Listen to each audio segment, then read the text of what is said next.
no es más negocio para Clarín. Cualquier apertura al Congreso, a los legisladores, a una comisión bicameral, Papel Prensa no es más negocio.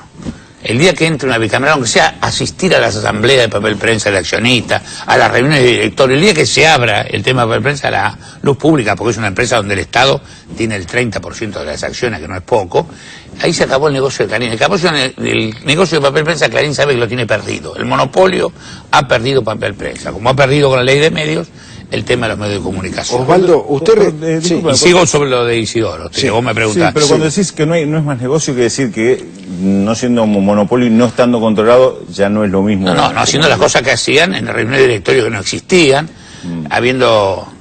tenían las acciones de alguna forma unificadas en una especie de sindicalización que es absurda, pero secreta. Votaban conjuntamente, habían hecho acuerdos al margen de la empresa. Esa empresa se manejaba como un monopolio desde todo punto de vista, el punto de vista de los precios, los costos, los retornos que hay, que está aprobado en ese informe. Todos, la empresa era el negocio, hacerla como se hizo, entre dos de la misma banda.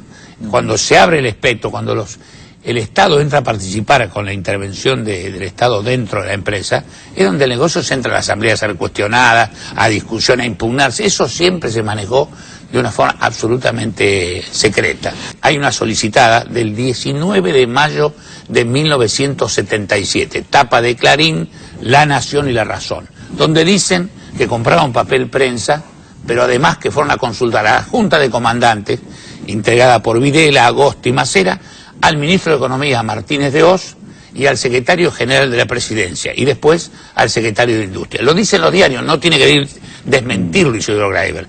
Posiblemente Greiber estaba preso en ese momento, no haya leído evidentemente los diarios en aquella circunstancia, y ahora tampoco se ha informado. La presidenta mostró esa solicitud en su discurso, donde los diarios expresamente reconocen en ese momento que la compra de Papel Prensa se hace con el acuerdo con la Junta de Comandantes en Jefe. Digamos, cuando uno tiene un valor en este caso un valor de dolor, un valor de haber puesto el cuerpo en una circunstancia muy difícil y en unas condiciones muy desfavorables, se dio torturada.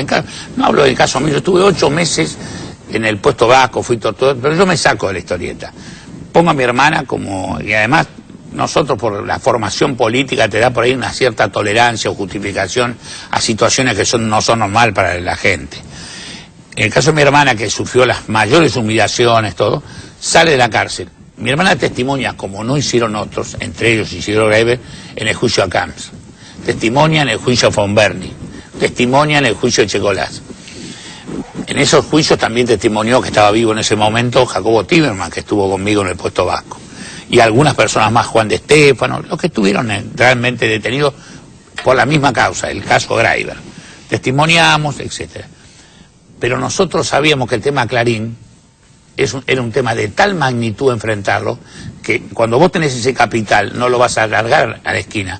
Nosotros no queríamos hacer un programa periodístico con modelos alrededor hablando de Papel Prensa, porque íbamos a terminar. Primero íbamos a terminar ahí, porque no había interés político de llevarlo adelante. Y segundo, te doy una primicia, terminamos presos por extorsión. Esta era la historia, porque Clarín... Entonces me dicen, ¿cómo podés decir eso con la democracia? Con la democracia, el juez Markevich se animó a tocar el tema de los ADN... En los 90... Fue destituido. Fue destituido y no fue preso porque pegó en un palo, como dicen los muchachos, y pasó por la raya. Un juez de la Nación fue destituido. A nosotros sí, no eran los ADN, era Papel Prensa. Salíamos sin plafón político a hablar. Entonces el que te pregunta eso, ojo, la gente se lo pregunta a mucha gente con inocencia.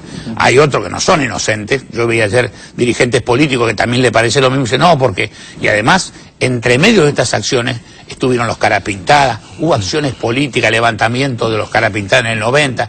En ese clima vos le pedís, porque yo acá reivindico la imagen y la figura de Rafael Llanover, que es el otro testimonio, que sí él pertenece al Grupo Greiber, es vicepresidente de Papel Prensa y habla de que en qué condiciones le quitaron las acciones clase A. Rafael Llanover tenía las acciones de David Greiber de clase A de Papel Prensa, sin contradocumento, pero siempre reconoció que eran de David Greiber, un señor. Podía haber dicho que eran de él. Cuando muere David Greiber, no te cuento. Cuando la familia entra en el problema, podía haberlo dicho. Y Rafael Llanover aclara en qué forma fueron ellos prácticamente apretados para que se haga esa transferencia. Su mujer, invadieron su casa. A mí me van a contar, en este clima, que el boleto famoso que se firma el 2 de noviembre de 76, porque además dice Isidoro Graiber en esas declaraciones, no, juntábamos plata para pagar la deuda de Montoneros, que eran de 16 y 7 millones. Eso dice Isidoro. Dice Isidoro, claro, te lo leyeron. 17, juntábamos la plata para pagarle a Montoneros. En ese boleto que se firma el 2 de noviembre de 76, vende la empresa en 1 millón. Era poco para pagar la deuda. Pero le entregan en ese acto $7.000. Empezó a recolectar bajo. Con $7.000 para juntarse los 17 millones le iba a costar. Esto no se sostiene el menor análisis. Entonces, esto es lo que tenemos que hablar. Cifras. Y además, ojo, el convenio que se habla con $7.000 tiene pleno derecho de ejecución, con lo cual los diarios eran dueños de unas acciones de papel prensa, supuestamente por un valor de $1 millón, que era irrisorio, pero habían puesto solo $7.000 en una escribanía.